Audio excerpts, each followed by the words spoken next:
So this is our 8-yard house. It's a new house for a growing family located on a double-fronted site in Fitzroy North with a heritage overlay. And really it's defined as much by its gardens as by the architecture. And rather than have one singular backyard, the house gets its name from a series of 8 small courtyards. You can see some of them here. So this is the context. You can see in the context of single-fronted Victorians with north up the page. And just to walk you through some of the massing, I think these are looking okay. So quite a large site compared to the neighbours, 50 by 11 with north just on the side here. So sort of initially the obvious things for the house is to try and get some north light to living spaces. So we're looking at a larger mass on the side. But what we wanted to do is to not create just this one singular long backyard, and so started to think about these series of bisecting divisions that started to connect the inside and outside spaces in a different way. Being sympathetic to the street and the heritage street, so bringing those front volumes down to be single story, aligning them to that existing street wall, and then bringing the pool that was part of the brief up earlier in the plan, really to start to free up some of the other backyard spaces for the kids and for other interactions, and I suppose to remove the need for that pool fence. So starting to disperse all of those different spaces through the plan. A series of small courtyards, rooftop gardens. So this is the existing street. A lot of, I suppose, the decorated parapet, and this has informed our response on the street.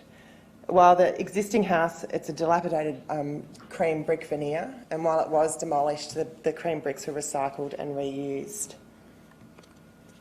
That's the existing street, and our site's just here. And I suppose we really saw this as a gap in that street wall.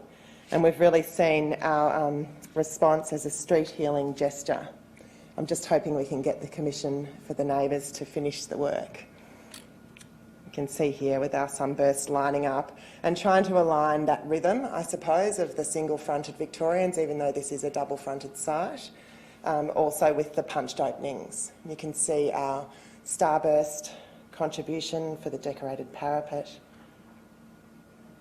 and breaking up those divisions. So this is the plan here. And I suppose this is the street here. We really liked the idea that the front rooms would also respond to that heritage nature of the street, and they are sort of small and cellular. And then essentially coming down the plan, the pool courtyard, dining, living spaces facing north, larger backyard, and a flexible studio apartment on the rear with a double garage. So starting with the brick screen in front that protects the main bedroom, that sort of small cellular space. As an approach to heritage and context, we're interested in carefully adapting and reimagining details from the past in a contemporary way. So in this house, articulated panelling and those moody cellular front rooms. Timber panelling, complete with a little fireplace as well. So through to the kitchen, the dining space, dining courtyard, the kitchen also using the recycled bricks, and then down to that lounge space at the rear that sits a bit lower, nestled into the garden, each room connecting, I suppose, to their adjacent garden space. So just back on the plan, we've really come down through these spaces, and I just wanted to talk you through some of those outside spaces as well. So starting with the little pool courtyard that sits here, and I suppose what you can see is how some of these brick walls we imagined coming from the interior, coming down to make these series of little layered garden rooms, but that also reach out to hit the fence boundary and form that garden wall all the way down. Looking back to the main bedroom ensuite, we like that you could threaten the kids' friends with nudity to get them to go home. Those layers, I suppose, looking back to that pool courtyard, and more of those layers, the barbecue space, the dining space, coming down the plan, the lounge room, looking back down, the house at the rear, and that lounge space. And then looking back to the, that's the little two-storey addition on the flexible studio space. So then just looking, this is the north elevation. And I suppose while the ground levels are largely defined by these brick walls, the north, on the upper levels, we've used a series of screens that respond to overlooking, overshadowing and, sun shading and privacy. The screens are also have an integrated planter box, really our take on the traditional window, flower box outside of window. And the form hangs out over to protect the ground floor interiors from the summer sun. But you can see there's still views out across rooftops in the neighbourhood and beyond. And this, I suppose the screens give some structure for plants to grow up and spill out as well. Thank you. So this is the upper plan. I suppose we liked the idea that the bedrooms for the kids almost take on a dormitory style. We tried to keep them as small as we were allowed and really tried to pull the spaces out. So desk, daybed out here in the corridor space, in the light space where the sun is and the air, and then large sliding doors so that we're trying to get the teenagers, I suppose, out of their lairs. A shared sort of almost communal bathroom so that the kids have to negotiate with each other, and that's how that space works there. If they want some breeze, they open their doors. There is another window in their bedrooms, the rooftop.